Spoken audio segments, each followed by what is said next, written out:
Hi everyone, my name is Jamie Tian and I'm your 2020 AREAA A-List National Chair. Thank you for everyone for joining us today, and I'm super excited to be talking to a panel of our own A-List loan originators from around the country. We'll be chatting today about the outlook of the mortgage industry in 2020, what kind of loan programs are available, interest rates, loan forbearance, how they're adapting to better help their clients in this changing market. So if you have any questions for our panel during this time, please send them our way. And I'm going to go ahead and introduce our panel. First, we have Lysa Catlin from Caliber Loans in Kirkland, Washington. She has over 20 years of experience in the mortgage industry, and Lysa has been recognized by Seattle Magazine as a 5-star mortgage professional, and she's a multi-year winner of the Scotsman's Guide Top 100 Originators, as well as Mortgage Executive's Top 200 Mortgage Originators in America. And she was also named the number 6 top female originator nationwide in 2018 and number 10 in 2019. Fallon has been in the business since age 19 and is currently sales manager at US Bank, based in the Gold Coast of New Jersey. He currently serves as president of the AREAA Northern New Jersey chapter and also the mortgage committee chair for AREAA National. And lastly, we have Shashank Shekhar. He is the CEO of Arcus Lending, based out of San Jose. It's one of the fastest growing mortgage companies in America, with 235 million in personal production last year. He was named the number 14 loan officer and number 4 mortgage broker in the country. He's also a best-selling author and is the creator of MLO Masterclass, which is a training platform for loan officers. So thank you everyone for joining us, and thank you guys for being on our panel today. And I wanted to start with just chatting kind of about overall what's going on in the mortgage industry today and what has changed in the last 2 months since all of this craziness has happened. So what was your business like in March, April, and now, and what has been the evolution? And I'll start with Lysa. Oh, you're starting with me? Well, happy Friday to everyone. It's a pretty dramatic change. Actually, I was on vacation at the end of February, early March, and kind of came back to a completely new world. The biggest transition for us was we're moving remote and moving our entire workforce remote. We've never worked like that in 20 years. Luckily, we had gone digital a few years ago in terms of our mortgage application, but getting all of our employees home up to speed with internet connection and dual screens was a bit of a challenge, but we've worked through that. And actually, for the most part, we've returned to business as usual, albeit I think we're all working more hours than we've ever worked now that we don't have to commute and take the time to get ready. How about you guys? How about you, Sean? Yeah, I mean, kind of what Lysa said. I definitely think we're working more hours, and we're if we're not careful, we're working 24/7, little bits and pieces around the clock, because you can walk down to your home office 5 feet away and jump and finish out a loan. I think though, even for myself, we've gotten a little bit more comfortable with doing some types of marketing and communication with our referral partners and potential referral partners that we weren't maybe in the past, such as these video calls. I've never tried to solicit business over that than I have in the past 30, 45 days. So that's been something new, but it's actually been kind of fun and exciting.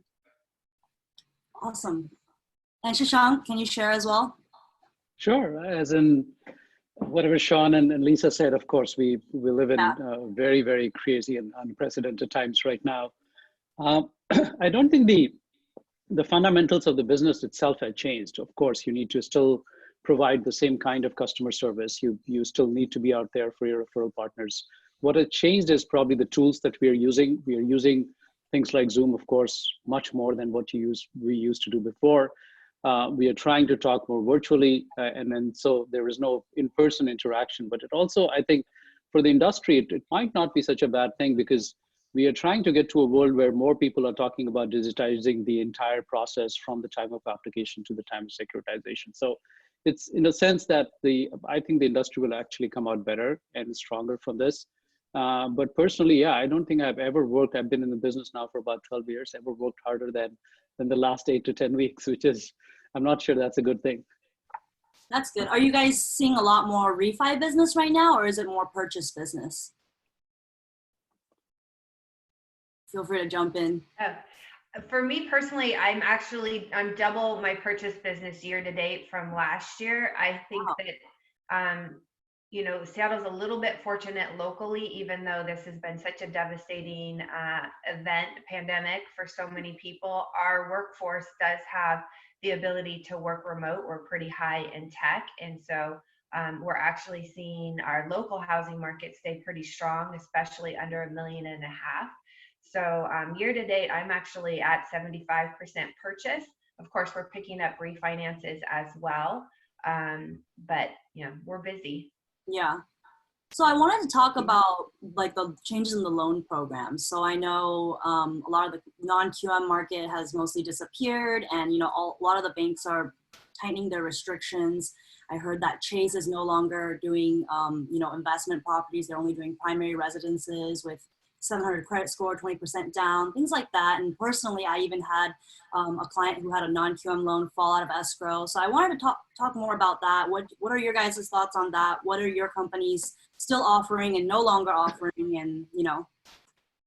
Sure. I think Mortgage Bankers Association comes up with an index called Mortgage Availability Index, which basically tracks how much of mortgage is available right now. And just before the first week of March, we were at the highest level in almost since the Great Recession. So we were at a very stable level where most of the non-QM was doing very well at almost 7-8% of the industry. But just over last 7-8 weeks, it has now dropped to a 5-year low. So the mortgage availability hasn't been worse in the last 5 years, and if anything, it's only going to get worse from here. And we all know that non-QM has mostly disappeared, other than a couple of lenders maybe. The jumbos have disappeared from a lot of non-bank players. Sean works for US Bank, so maybe he will have a different perspective on that. And then even within the normal conforming loans, you have problems like on investment properties or cash out loans. And within the govies like FHA, VA, you have problems with, say, lower credit scores, like if you're under 640. We are a broker, so we of course have access to about 60, 70 different lenders we work with. So from that perspective, we are kind of fortunate, because if one lender does not do something, we can move on to another lender who might have an offer. So we are probably down 10, 15% on that credit availability, not hit that hard. But overall, as I said, the MBA says that the mortgage availability index is down to a 5-year low right now. And do you guys that is there going to become non-QM loans available anytime in the near future, do you think? Or what are you seeing, Sean? Yeah, I mean, I can only speak really from the bank side. You know, I used to be in the broker world, very similar to Shashank. So I remember the flexibilities and some of the fun things that you can do. You know, as far as non-QM, you know, even for some of the larger banks or larger private lenders, even stable niche products like some of the non-warrantable condos, right? Something that's a little bit closer to home in some of the higher end areas like where I'm at in Hoboken. Those have largely disappeared, and that really affected the marketplace a lot, right? Because you have certainly a lot of those around here. You have litigations on these condo buildings that are 10, 15 years old. As far as non-QM coming back into the space, I think we're going to see it. I think it's going to be a little while, but I think more so than that, I think when non-QM actually does enter back into the space, it's going to look quite a bit different than it did, let's say last year in 2019, because at any time there's some kind of an economic changeover, which we're obviously in a major one, it causes any of these financial institutions, these hedge funds that have created a lot of this non-QM funding, to really kind of inspect what they've lent out, take a look at where their losses have been, and make those adjustments. So I think non-QM is going to look quite a bit different than what it did previously, that's for sure. But I think we're looking a ways down the road. Yeah.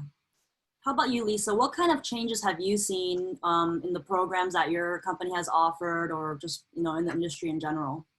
Yeah, to piggyback on what both Sean and Shashank said, we have pulled back on our jumbo programs. Caliber was actually a leader in the non-QM space, and we put that program on hold a couple of months ago. Although we are coming back to market here, so we might again be a leader. I do agree with Sean that I think it will be different, but we are reintroducing several of our jumbo loan programs in the beginning of June. And we're actually still doing 10% down to 2 million. We're still doing loan amounts up to 5 million. One thing that we have seen quite a bit of is with the drop in the prime rate, we're breaking jumbo loans into first and second combinations so that we can do a conforming first mortgage, take advantage of historically low rates, put a second mortgage behind that to get to higher loan amounts. And that's been really successful for us, both from an interest rate standpoint as well as speed. You know, we can still close a conforming loan in 20 days or less. Now, have you guys seen any changes in the number of new mortgage applications and pre-approvals? Did it slow down and has it picked up again, or has it been pretty steady throughout? Major increase, big time this year. You know, obviously some of that is due to the refi boom that we're seeing, obviously, right? But a lot of that also has to do with a combination of obviously historically low rates. I mean, you know, the originators out there, I think, that are doing a good job educating their referral partners and explaining to them that in certain markets, obviously every market's different, but in certain markets they're having, you know, less competition, which is obviously not causing that bump up in certain prices the way we typically see it this time of year. Less competition and then historically low rates. They're probably going to get the best financial deal in some of these markets that they've seen in the past 5 to 7 years, more than likely.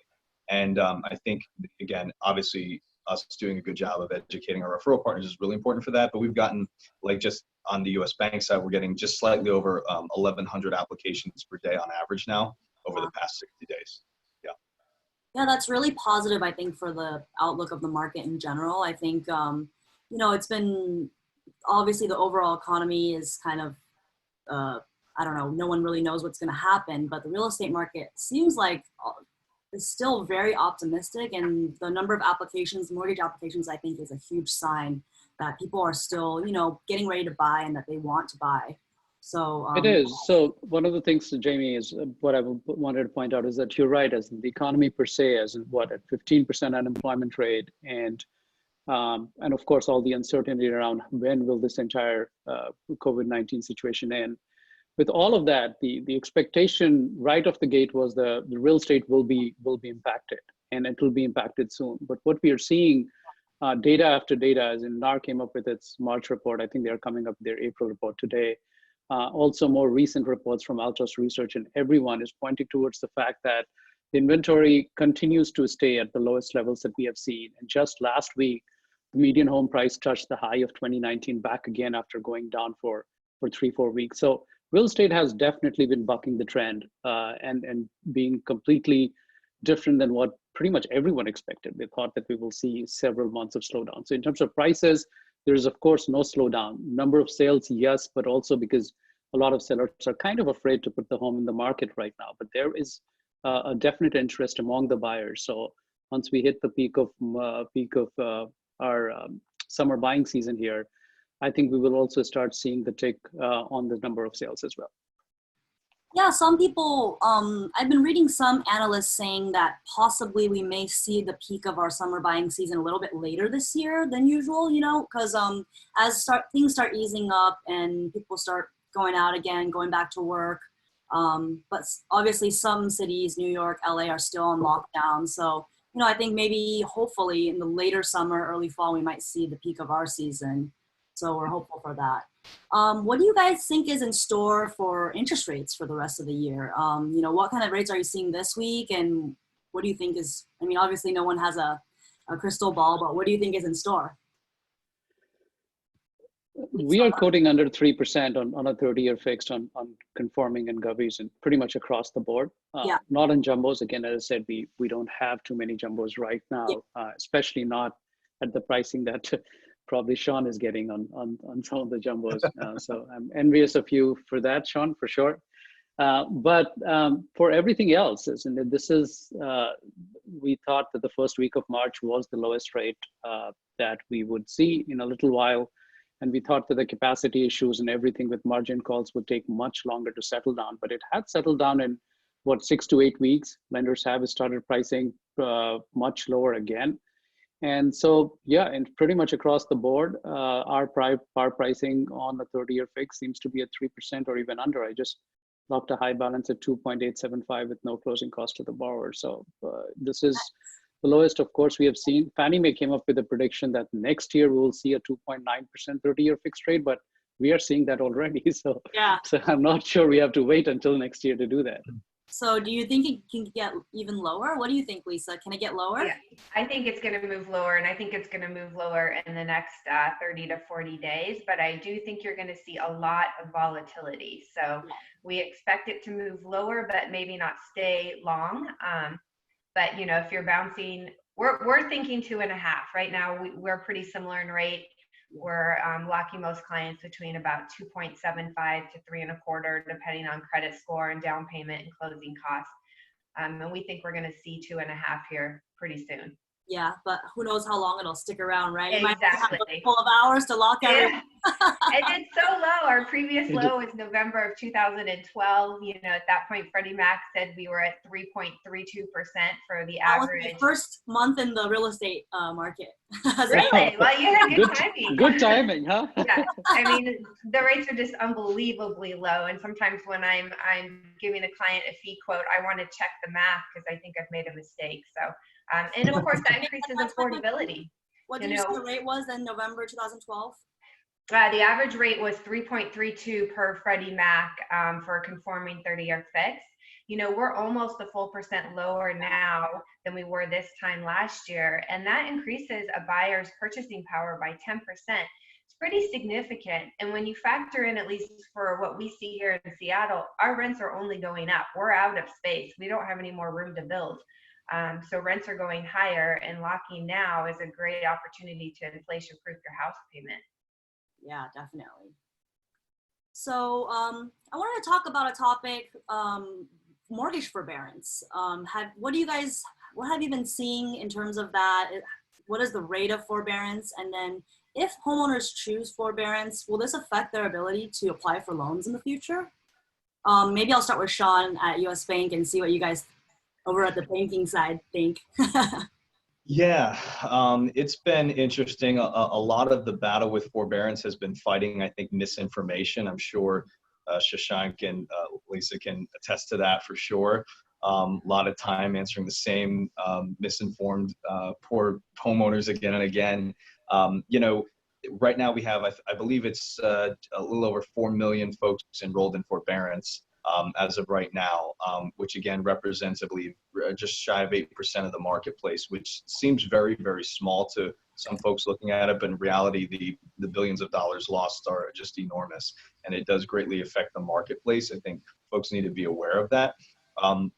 You know, it definitely is going to affect their ability to obviously refinance. Just, I believe it's yesterday, Fannie Mae came out with a notice that obviously if the, previously again, it was obviously if they were enrolled in forbearance, it was going to affect their ability to refinance for about 12 months. Now they've enrolled out a new guideline that as long as they are current and they are registered as current on the actual forbearance payments for 3 consecutive months, that they are eligible for a new loan.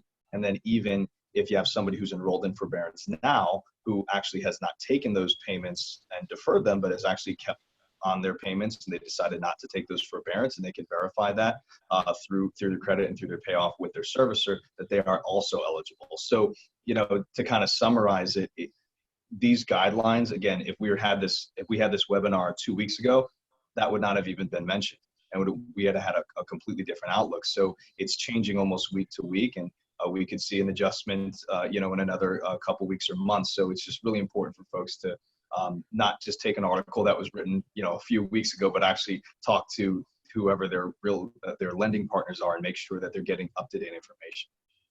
And do we have data on what percentage of homeowners are choosing forbearance? Yeah, so we are at 8.8% as of last week.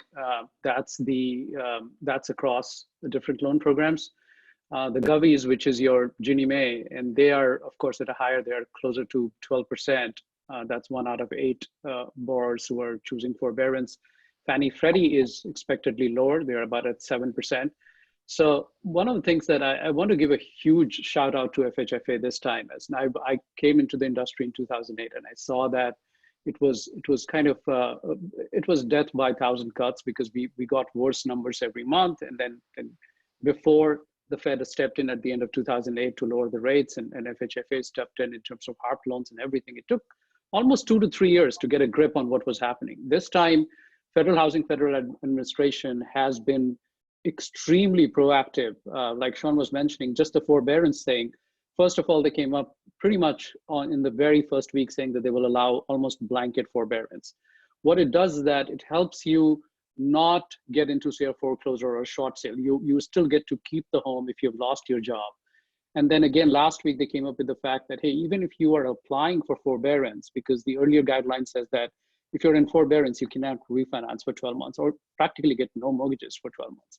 Now they're saying once you come out of it, you can make 3 payments and then you can get yourself refinanced. What all of this is going to do is that all this worry about the fact that 20% people losing jobs will result into a ton of foreclosures and short sales and all of that stuff. FHFA, I think, is being extremely proactive and trying to avoid that down the road. Of course, the situation is very different as well. In 2008, when the crisis hit, pretty much the entire US household had no equity to begin with. We were all maxed out on our LTV. Right now, we are sitting at 53% LTV. So almost half the house is equity across US homeowners. So first of all, we're in a much better situation because everyone has way more equity because we have gained all of that in the last 10 years. And two, all of this proactive stuff of allowing forbearance and then allowing getting a new mortgage, even taking all the missed payments all the way to the end when you can refinance or sell the home. I think all of that are extremely encouraging sign for real estate moving down the road, which will help in terms of the prices remaining stable and not too many foreclosures hitting the market. I wanted to piggyback on that too, though. I think what Sean said earlier, there's so much misinformation on forbearance. And I think people need to know that there's no free lunch, right? Those payments are still due, and the provisions under the CARES Act only apply to Fannie Mae or Freddie Mac loans or government loans. If you have a portfolio loan or a jumbo loan, it's up to the individual servicer how they choose to report missed payments to the credit report. So those loans we are seeing negative impacts to credit reports if people aren't making their payments. And if you add the payments to the back end of the mortgage and you do a loan modification, it's yet to be seen how that's going to report. But what we saw back in 2008 and 2009, a loan modification had a pretty significant and negative impact to your credit report, and it could change the financing that you would qualify for up to 4 years. So I agree that I think it's important to allow forbearance to support housing and to give people options, but at the same time, it isn't something you want to do unless you really need to do it. Yeah. And not to belabor the point, but I think Shashank touched on it. We have right around 50% equity across the country. I mean, that's a staggering amount of equity on average that is usually not the case during a financial crisis. And I think rather than to parlay also with what Lysa said, rather than taking the forbearance, if you don't need to, take 50, 60 grand of cash out on your home and stick that in a kitty because money is just so cheap right now. It's better to do that and to rely on those funds with cheap interest than to blindly click a button of forbearance or click just sign up for some kind of a deferment program, especially through, like Lysa said, a private servicer that may not follow the same rules as the FHFA has done, and they may be dooming themselves and not even realizing it, because human nature is they do the quick and easy thing to fix the problem without really looking into it and making sure that they're going to have their financial life secure once this is all said and it will end at some point, and then everyone's going to be left looking at their checkbooks and figuring out how we're going to do this. I think one of the main hot points is what is in trouble, because again, a lot of good news on Fannie and Freddie. I think one of the things that is actually going to be a little bit of trouble in the next couple of years, and this may be some good news for potential investors, is your multifamily FHA type of loans. I think that is a very interesting market. You have folks, and both these guys can attest to it. You have folks who have qualified with 3.5% down. They have very little to no reserves, and they are depending upon the projected rentability of the other units, the accessory units on that property, in order to even qualify to pay that mortgage payment. And you have folks that across the country are not making rental payments, so therefore that homeowner may not even be able to pay their mortgage, and they have very little reserves to do so. I think that is going to be a little bit of a pocket drop in the market. that we need to keep a close eye on, and that is going to give a lot of investors some opportunity to pick up those loans over the next couple of years. So I actually have a question that I thought of. With all of these small businesses taking PPP loans and EIDL loans and things like that, will that affect their ability to apply for home loans in the future? Will that affect their debt ratio, or maybe you don't know? No, it does not. So of course, as of now, PPP loan is considered a loan. So until it's forgiven, or until that grant is given, it will be considered a loan until that point. So it really depends at what point of time do they want to apply for. But the PPP loan is kind of interesting in the overall unemployment environment as well, is because we are talking about the fact that we are at 15% unemployment rate. But a lot of it is artificial, because the PPP is helping some of the small business owners keep their employees, and they only have to keep it for 60 days. So what happens after 60 days is something will be very interesting, because will we see a spike in unemployment rate because after they have gotten their employees paid for 60 days and now they're free to let them go, unless there is another stimulus or another PPP loan that's coming up, then do we see a spike in the unemployment rate even more, maybe over 20%? And by the way, we haven't seen that since Great Depression of 1930s. So, but as of now, PPP will be considered a loan until they have a formal SBA approval that a waiver has been given, or this has been converted to a grant. Gotcha. So we have a question from the audience. They're saying, you know, comparing with the last financial crisis, which obviously too many people were getting loans now, but considering the unemployment and all of this, do you think that there's a possibility that lenders will loosen their restrictions and allow more people to get loans to kind of stimulate the economy, or are they just going to continue tightening the regulations and just having less and less programs available? I don't think you're going to see any kind of a loosening of regulations anytime in the near future. The loosening of folks who couldn't qualify for a regular traditional loan, like a Fannie or Freddie based type of loan, were the non-QMs that we were just talking about a few minutes ago. And again, those are all but gone. Even over the past 4 or 5 years after the initial recession, it was very hard to get funding for startup mortgage companies and for other financial institutions. The word mortgage was a 4-letter word when it came to investing, and I think that will happen again. I think that most private lenders and even those who create these non-QM programs, like I referenced before, are going to follow suit and follow very, very closely the rules of Fannie and Freddie, and maybe make some modifications, but I don't think any kind of loosening is coming down the pike anytime soon. Yeah, I think they have to kind of prevent what happened last time, right? Someone from the audience asked, are refinancing options available if the homeowner is unemployed due to COVID? So how does an underwriter look at that situation? Like, they want to refinance and take advantage of the interest rate, but they're furloughed or partially unemployed. Yeah, we have a couple of things. If their pay is reduced and they still qualify, then we will proceed with the refinance without an issue. Sometimes we've seen people actually get furloughed and then they get another job right away, which is also fine. If they require their full pay to qualify to refinance, we'll process the loan, we'll approve the loan subject to them being back on the job at regular pay for at least 1 day. I see. Is that what you guys are pretty much seeing as well? Yeah, and so technically speaking, if you're unemployed, then of course you do not get a loan. But yeah, you could, as Lysa said, you could be conditionally approved if you know that you're going to go back in 2 weeks or 4 weeks or whatever. And then once it's confirmed that you're back, then that loan can go through. But if that situation continues longer, then of course there's no financing option. Got it.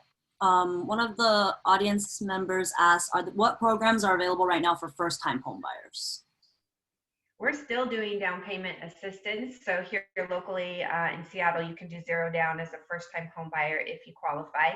There are some income restrictions to that, but we're doing 0% down financing and also doing 3% down with Fannie Mae and Freddie Mac loans, or 3.5% with FHA. So yeah, all those, as in we are licensed in 14 states, so I get to see the loan options which are available in most of the states. California has pulled out on a couple of down payment programs, but across the nation, most of the, I would say about 70–80% of the options are still there.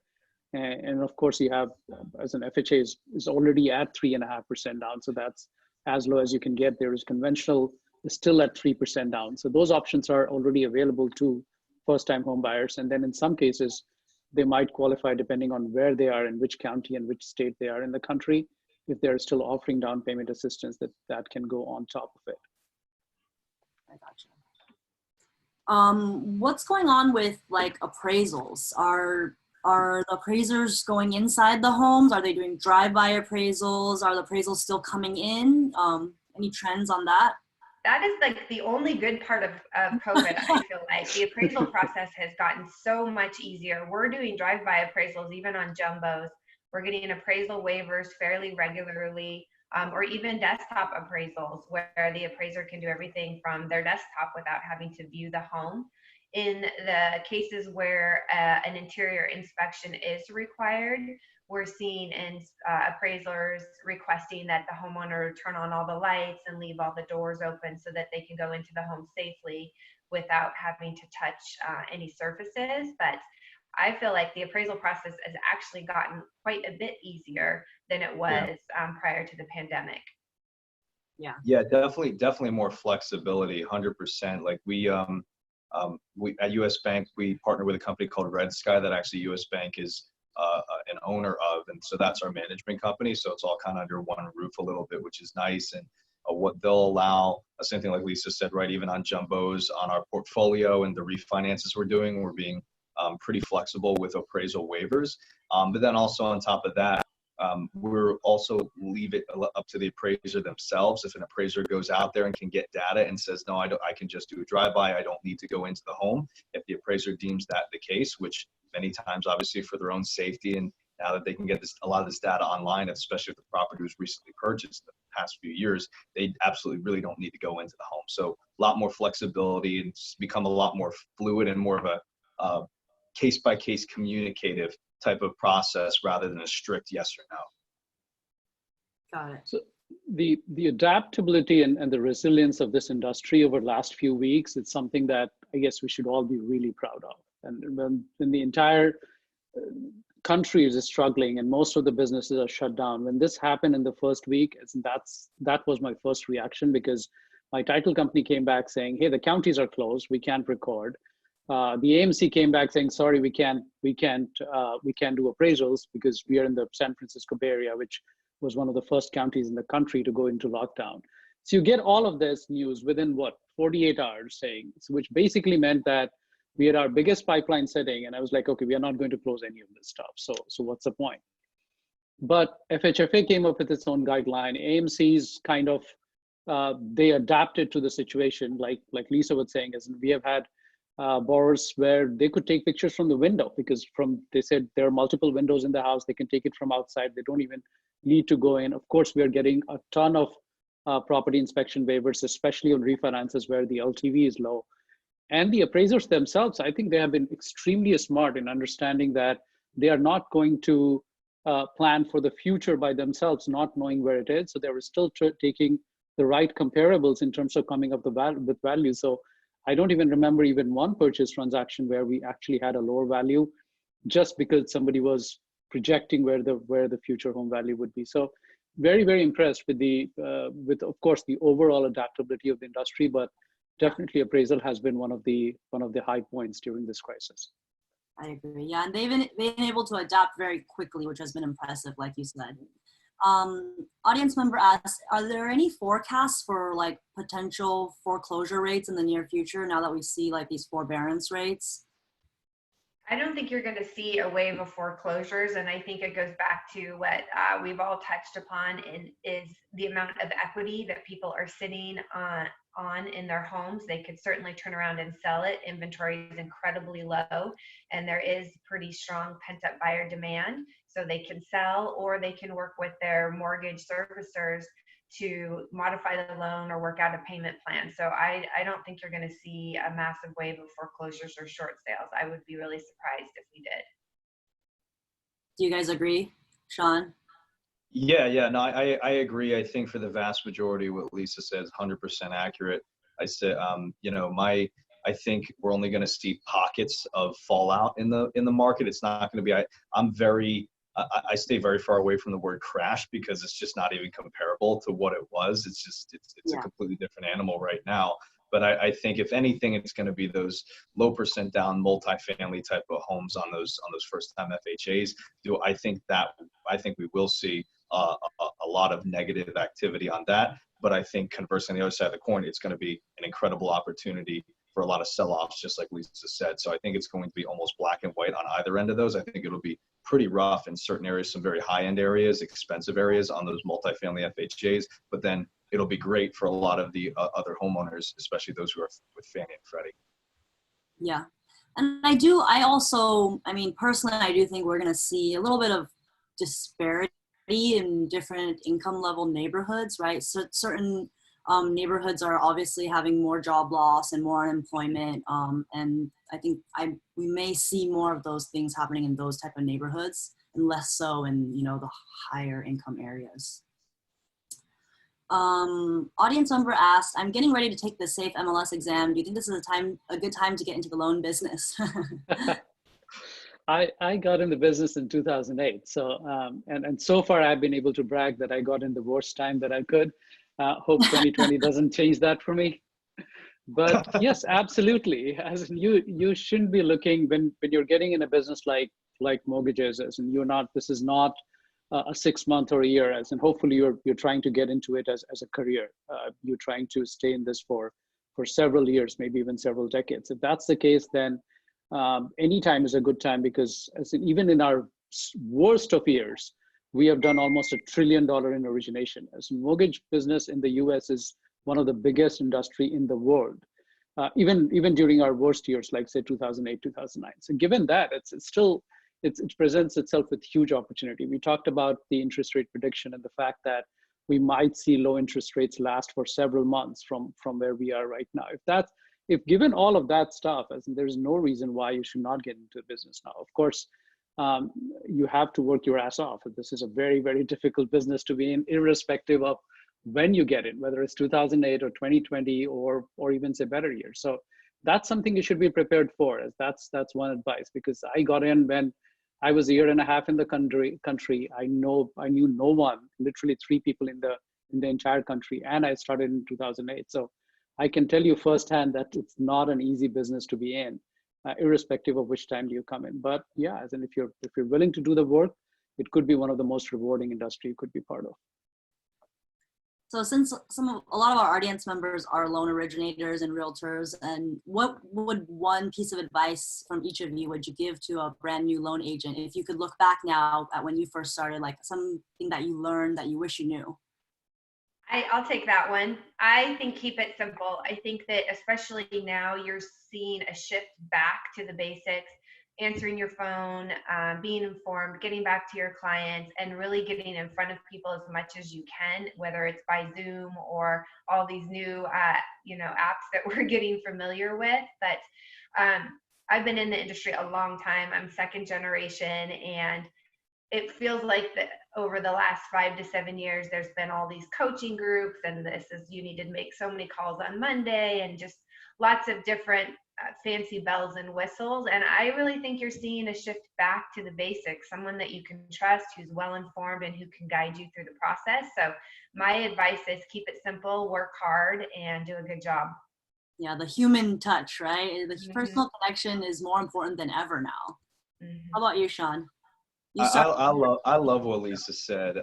Keeping it simple, 100% right now. I think everyone's all zoomed out, right? We're sick and tired of staring at people's screens. So sometimes, I see people in my neighborhood, they're in little circles on the street. I mean, it's funny to watch, right? But we want some kind of human interaction, and we want to buckle down with the people who, like Lysa said, we really do know, like, love, and trust. And we have a history with them of doing business.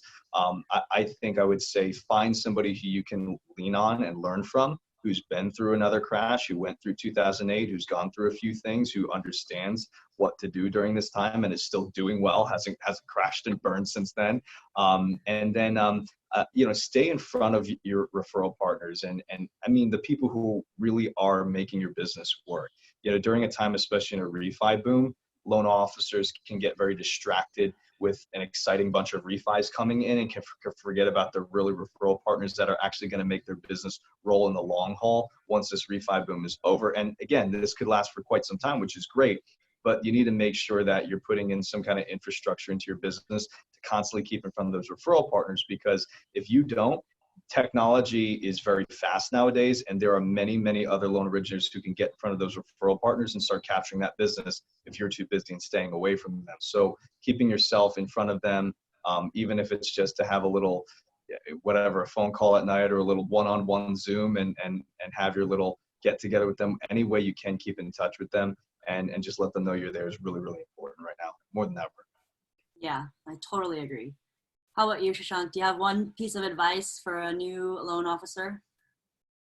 Sure, and great advice both from Lysa and Sean. I think it's very important that we stay focused and we are learning all the time. It's a very there's a lot to learn in this industry. And even after 12 years, there is always something new that I find out pretty much every week. Oh, I didn't know about this kind of a thing.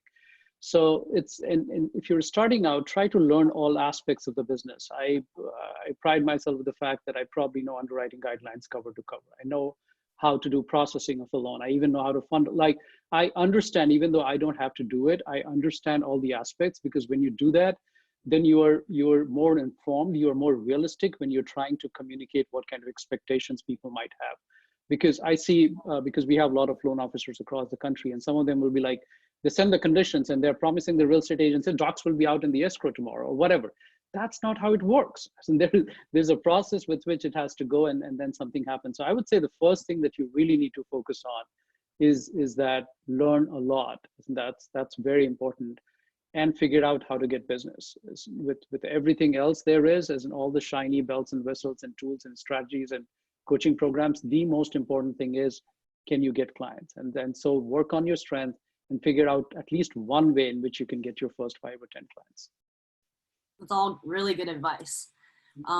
Somebody asked, is it possible to do real estate and loans at the same time? And if so, how?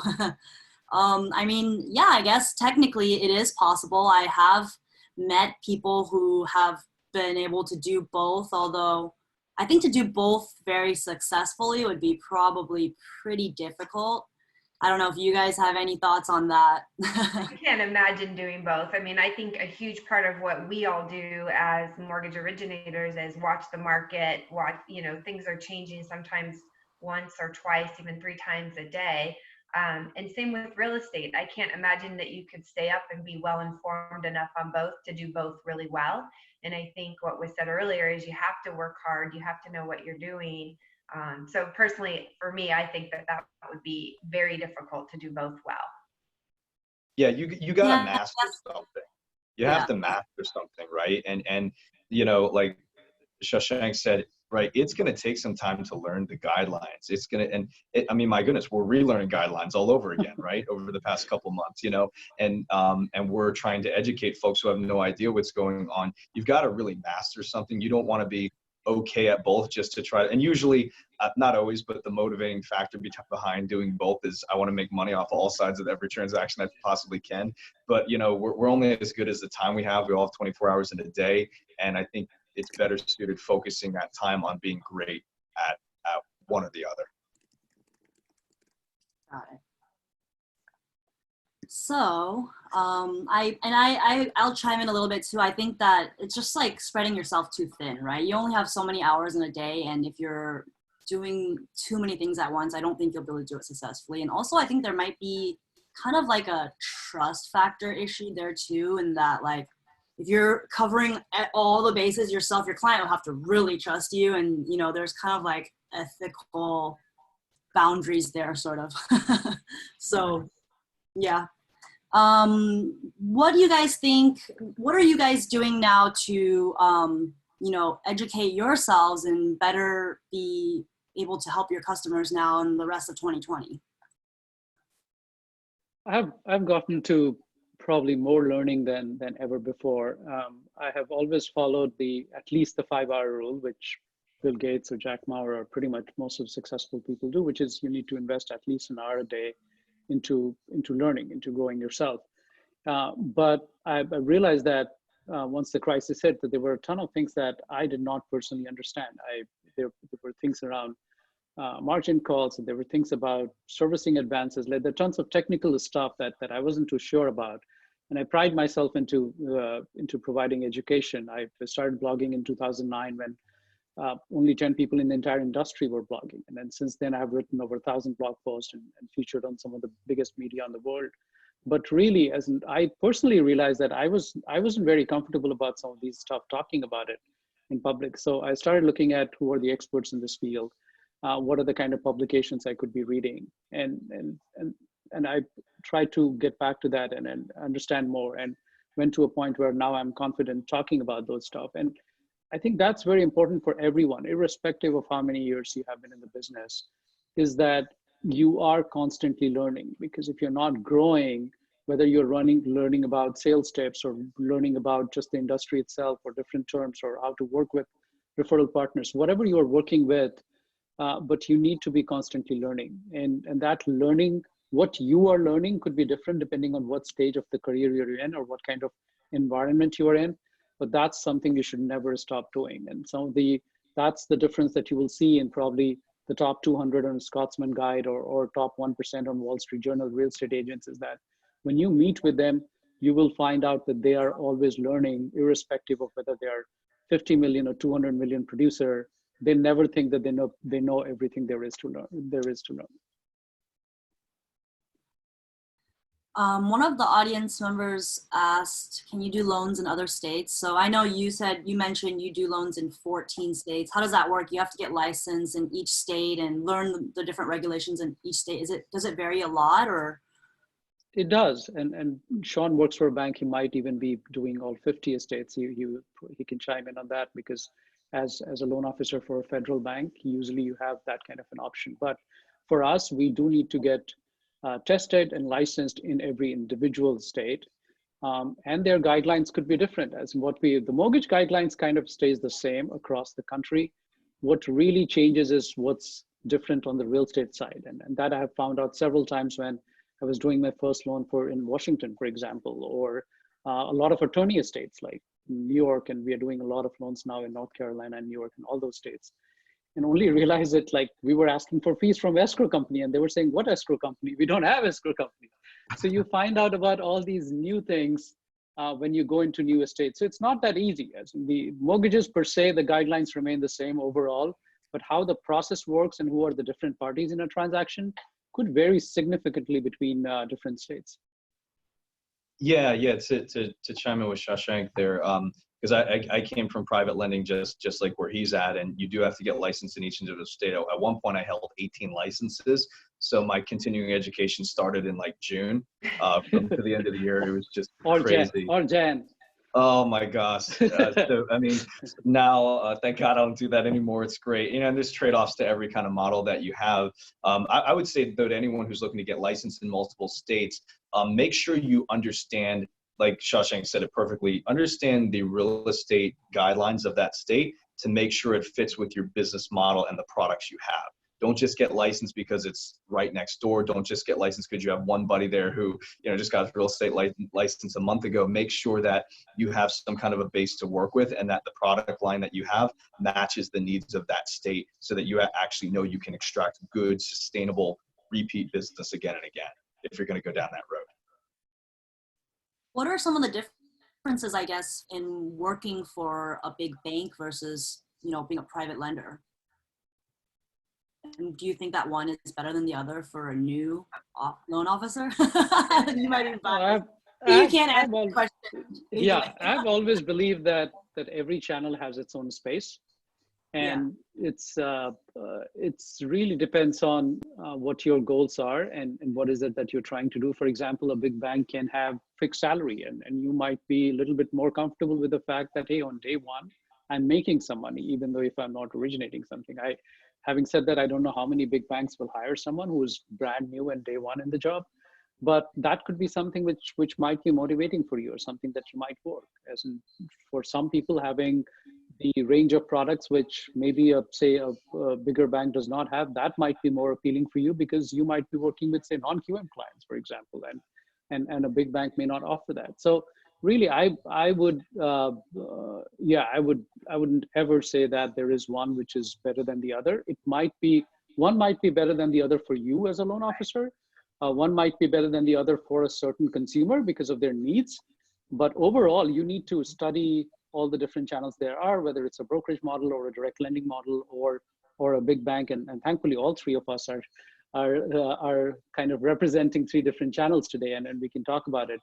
But yeah, that's something that you as a loan officer should study, should figure out, because when we recruit, we look at the same thing, is that, hey, you are coming from retail world or a big bank world. What is it that you're used to, and can we provide that or not? In some cases, yes, we can. We can even do better than what they have. But in some cases, we can't even match some of the services or some of the benefits that they might have with the other lenders. So yeah, go ahead. Go ahead. No, I was just going to say, because I came from, the private banking world, and I swore up and down I would never, ever go to a big bank, but I think the product for your area makes your decision for you, right? Yes.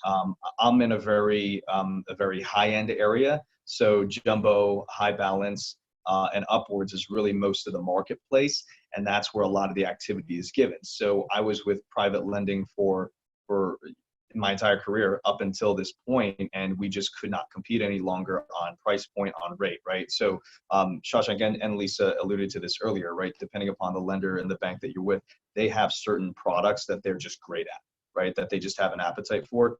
For us at US Bank, one of them is jumbos, right? We haven't skipped a beat on jumbos. Matter of fact, on the jumbo space, other loan officers are my best referral source right now. So they're great right now. I love spending time with loan officers, but you got to make sure that the market share that you're going after in the area that you're in actually fits for the products that you need. And if the company you're with does not have those products, you're always going to be behind the 8 ball. And that's not just thinking the grass is greener over the other side, but you need to have inspect what you expect and have a practical look at what kind of products you need to make a splash. Yeah, that makes sense. I was curious, what have you guys been seeing in terms of foreign investors? Are there still foreign investor programs? Are we seeing any activity in terms of that, or have the foreign investors backed off? We still do foreign national loans, but I do think that they are backing down just a little bit. One thing that we deal with locally is we have a workforce that's coming from all over the world, and oftentimes their down payment funds are overseas.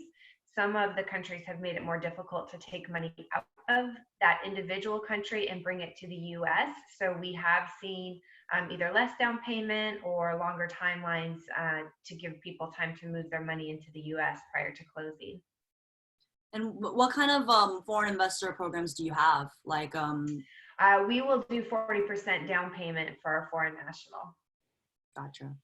So, Jamie, we are the preferred lender for one of the biggest condo projects in downtown LA, and that brings a lot of foreign interest into it, just because of the location and the price point and everything. And so we do have a bank to place those foreign investor program. Also, as Lysa was saying, she is in Seattle, I'm in Silicon Valley, and we see both of us a ton of immigrant population here on work visas. Probably 30% of my business, maybe even 40% of my business is that clientele, first-time home buyers who are buying home here and who are immigrants. And we have seen some challenges because we have buyers from China and India and South America and Europe, and in most countries they have some kind of restrictions right now not to get the funds out. Of course, every country is worried about they want to keep the funds to themselves as much as they can. So we have seen a little bit of slowdown in terms of gifts. So we have to be creative around whether you do a 10% down, do a piggyback loans, and try to do a lower down payment options. But yeah, but foreign national program is still there. And of course, it's 40% down. I think it's across 40 or 35% down across the board. But are you guys seeing people still taking advantage of it now that people can't travel and, you know, all this is going on? Or I mean, I haven't seen as many foreign buyers in the market. Have you guys seen a slowdown We're in that? seeing sellers really hesitant to accept foreign Ah, funds. So yeah. that's where I think, at least locally for us, that sellers are, you know, we're seeing multiple offers on a well-priced property under $1.5 million. The high end, I think, is a different story, but up to about $1.5 million. I mean, I had several offers this weekend go out where there was upwards of 10 offers on one home. So I think really you're seeing the sellers here locally being hesitant over the Risk falling out of restrictions. escrow. Yeah, Yeah. makes sense. Sean, do you have anything to chime in terms of the foreign programs? Not a whole lot, to be honest with you. I mean, we see a lot of foreign buyers, obviously, in the New York metro area. A lot of them, though, are not, you know, first-time immigrant buyers. A lot of them are money being shipped over from mom and dad in Korea or China, or their college students who maybe has a job and they're buying him a nice little, you know, $1 million condo as a you know, coming to America gift or something like that. But those are always usually under traditional kind of guidelines and loans. So we don't really do any foreign national kind of stuff. We stick to the jumbo market and portfolio loans there, but we do see a steady stream of them still coming in.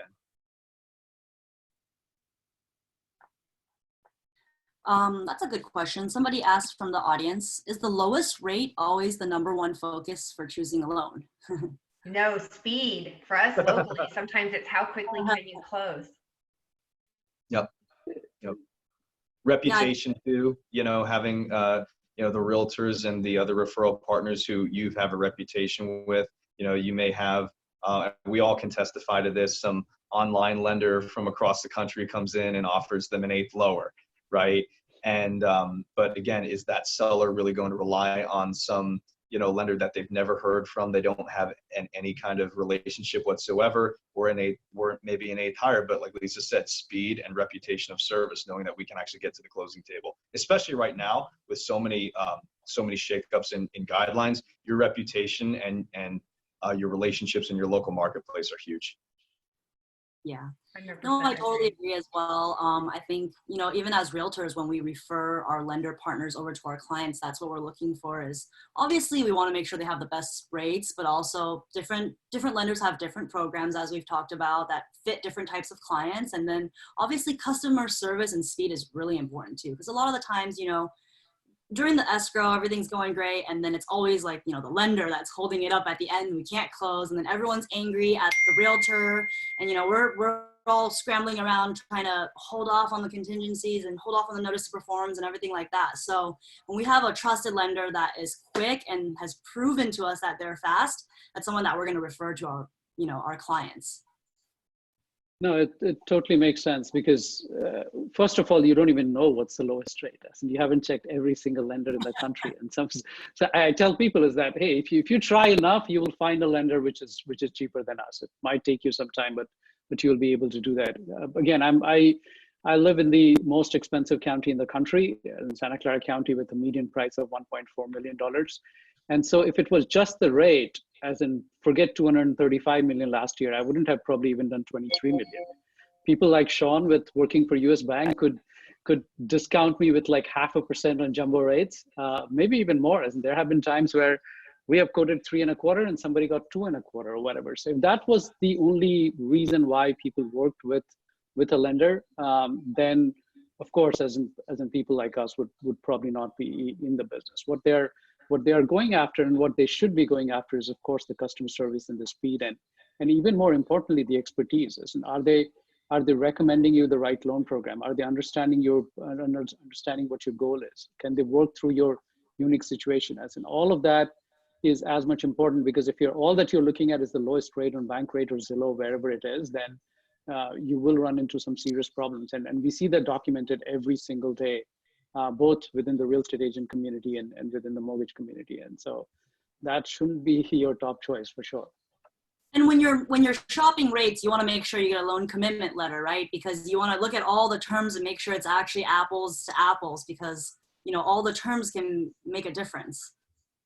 100%. I had a a client yesterday. They're purchasing a home down in Florida, and they got offered, obviously a very, very large concession from the builder. But then after looking at a loan estimate, right, I said, let's compare apples to apples, right? There's an extra $5,200 in fees on it, right? So it's not always what it seems to be.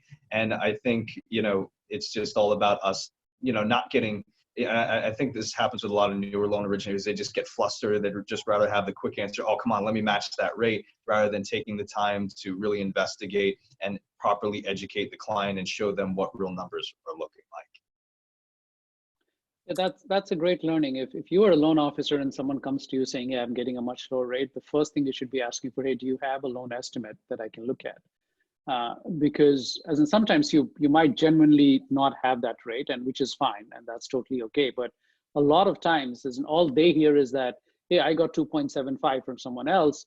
They're not looking at how much of origination fees there might be. They might not be looking at the fact that they're only committing to, say, a 15-day rate lock when their contract could be 45 or 60 days long, and they might end up paying lock extension on that. They might not be looking at the fact that those two are maybe completely different loan programs. They might be comparing a 30-year fixed with a 7-year arm. So as a loan officer, you should always see if you can get a loan estimate that you can compare. With builders, it happens all the time, because they're like, hey, if you work with my preferred lender, you get $8,000 in extra incentives or whatever.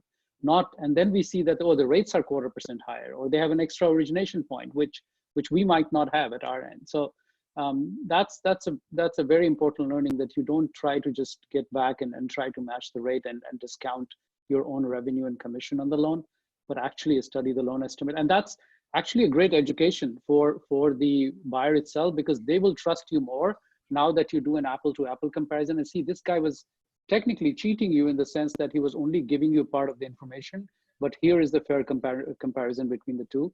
And they might end up working with you even if it's a small delta between the two options. Yep, 100%. Good advice. All right, so it's 11 o'clock. We're gonna wrap up. I'm gonna wrap up by allowing each of you guys to remind us what areas you work in and the best way to contact you. So I'll start with you, Lysa. Oh, okay. I'm Lysa Catlin. I'm with Caliber Home Loans in Kirkland, Washington. And best way to contact me is by text or call at 206-963-0191. All right, and Sean? Sean Fallon with US Bank, based in Hoboken, New Jersey, basically right across the river from New York. Same way to contact me is best by cell phone, calling or text, 862-354-1837. All right, and Shashank?